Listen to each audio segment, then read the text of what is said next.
Hello. Welcome back to my channel. This is Nurse Laconda. Let me try to fix this a little bit. I'm outside in my backyard and I'm making a video, another nurse edition video. And if you're new to this channel, welcome back.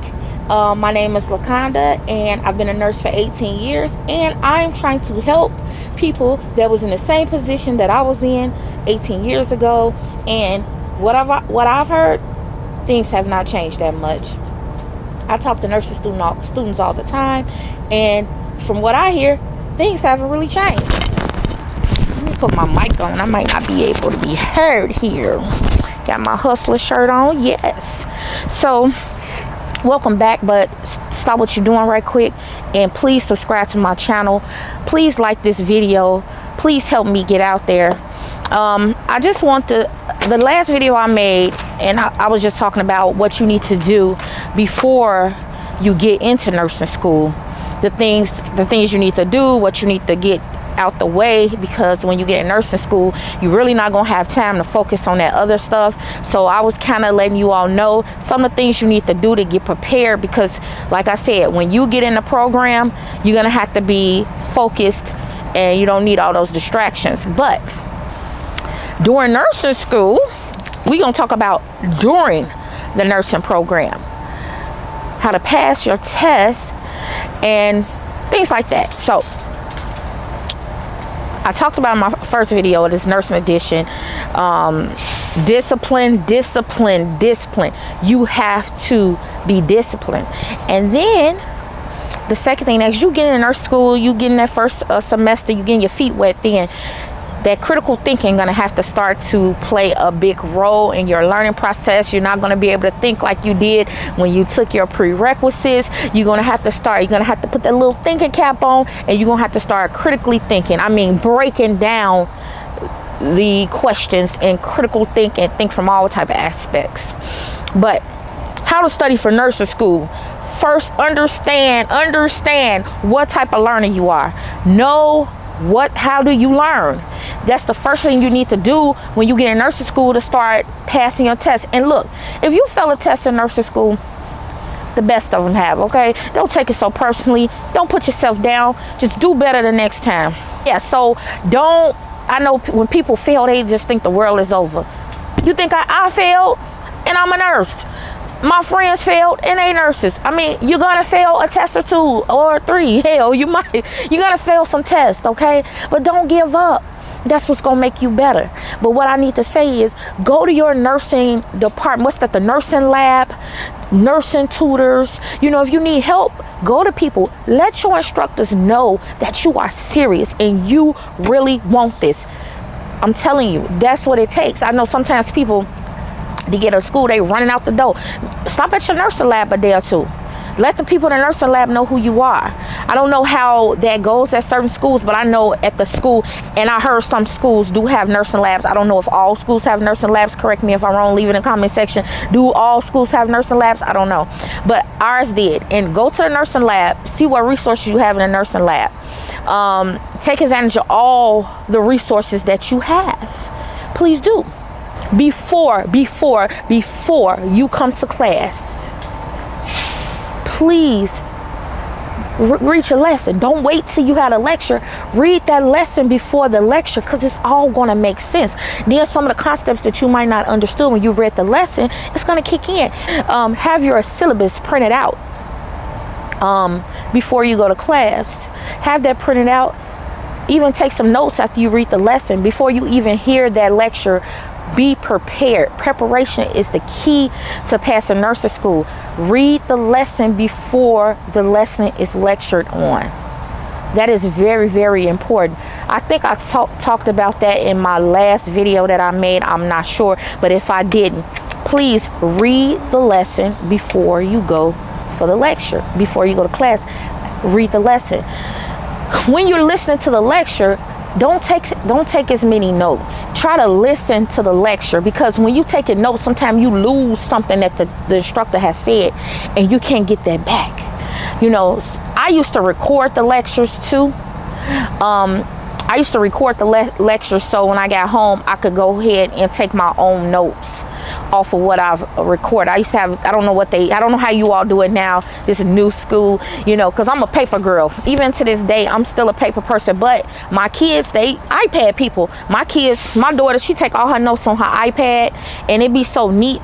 Be, you know, little stacked up on top of each other, so neat. I'm like, girl, how you do that? So some people are digital and they could do notes on their iPad, but I'm a paper person. I was an index card person. I'm still, I just took my CCM exam certification, and I had index cards and note paper. I had to write it down. I'm sorry. When I write it down, just like somebody might be able to digitally put it in their notes and it imprint in their brain, me, I have to write it down for it to input in my brain. So, like I said, read the lesson before class. If you can record the lesson, record it, and then when you get home, take notes. Under the bold, every book has the bold, and then under the bold section is what it's about. Okay, please do not leave one concept. Have your teacher give you their notes or whatever, and concepts or whatever. Don't move past one concept till you've gotten the concept down pat. If you totally cannot get that concept, and you could go ahead and move forward, but write down the questions that you need to ask to help you get that concept. Like, say for instance, you can't get past the concept, but you want to move on because you just can't get past this one, then you write down what you need to ask the teacher or a tutor or whatever, or even a classmate that's cool that can help you maybe get this concept. Write it down, and then you follow up with them a little bit later, and then move on to the next concept. But try to get the concepts down packed before you move to the next, unless, like I said, unless you absolutely just do not understand it. Make sure you understand what you're reading, and if you don't understand what you read, ask questions. Ask somebody, you know, like I said in my first video, the first study group I had in nursing school didn't work out, but the second one I had a little bit later, when we found out who was serious and who wasn't serious, that really worked out good. And like I said, we would come to the study group prepared, have read the lesson, and now we're coming to put our heads together. And that is the time when you don't understand something, you can bring it to the group, and they could probably try to help you help explain that concept to you. That's how we did it. That's how we passed, and we all passed. Now, if you're a digital person, you got an iPad, you're taking notes on there, or iPhone, however you're taking your notes, or your index cards, whatever your choice is, bring it with you wherever you go. Bring your notes with you wherever you go. You go to the beauty shop, you get your hair done.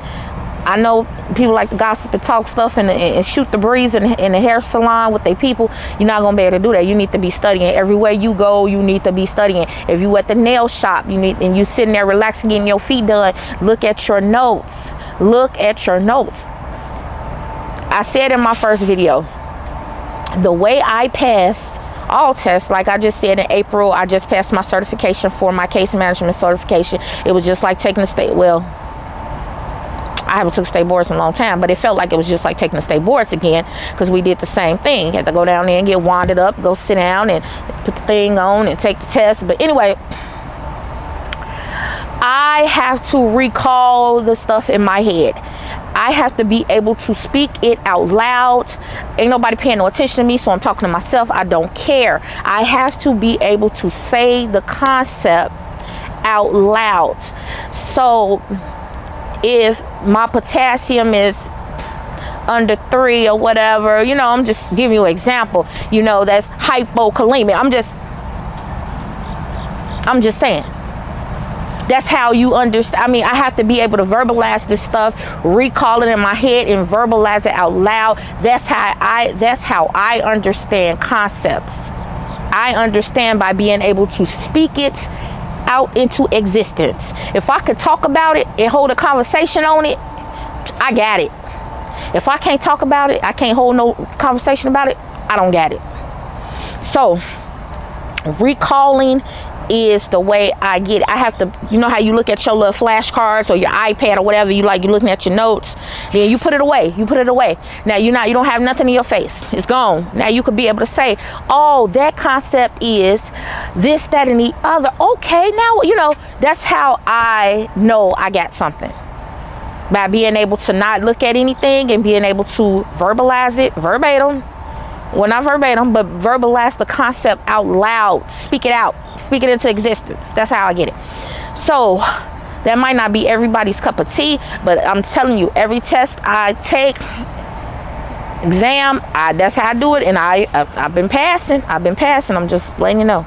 Questions. I said this in my CCM certification exam, how I passed that. I talk about it for state boards. Questions. Do you hear me? Questions. I don't care if you're in nursing school. Do questions. Questions help you. I heard that, and actually I think that was a good book too when I was in nursing school, if I'm not mistaken. Saunders. I heard Saunders is good for people. People be using Saunders. Get, those books that give you the rationale of why this is right and why this is wrong. Those really help you, because those rationales, because sometimes them answers be very close. So they can help you understand the rationale on why this one is the best answer and not the other. Now, always, so when you take tests, it'd be like 4. If you're doing multiple choice, depending on what type of test you're taking, how your teachers do the test. If you're doing multiple choice, 2 of them is going to be totally wrong and 2 going to be close. Look at those 2. It's going to be some key word in there that's going to let you know that's the right answer and the other one the wrong answer. Read the question in its entirety, because it might be something in that question that you missed that you missed. So just read the question in its entirety, then pick it. But I don't want you to waste too much time on one question. Okay, you got to move on. Like I said, go to your nursing lab, and the key thing too, be nice to everybody. Don't be up in there. I said that in my first video, acting all cocky, know it all. Nobody likes those type of people. Be respectful to them instructors, baby. You just don't know. When you off one little point, they might give it to you. They like you. They might not, though. But I'm just saying, you might be off 1 point from passing. So don't be mean to the instructors. Don't be nasty. Be respectful. Those are the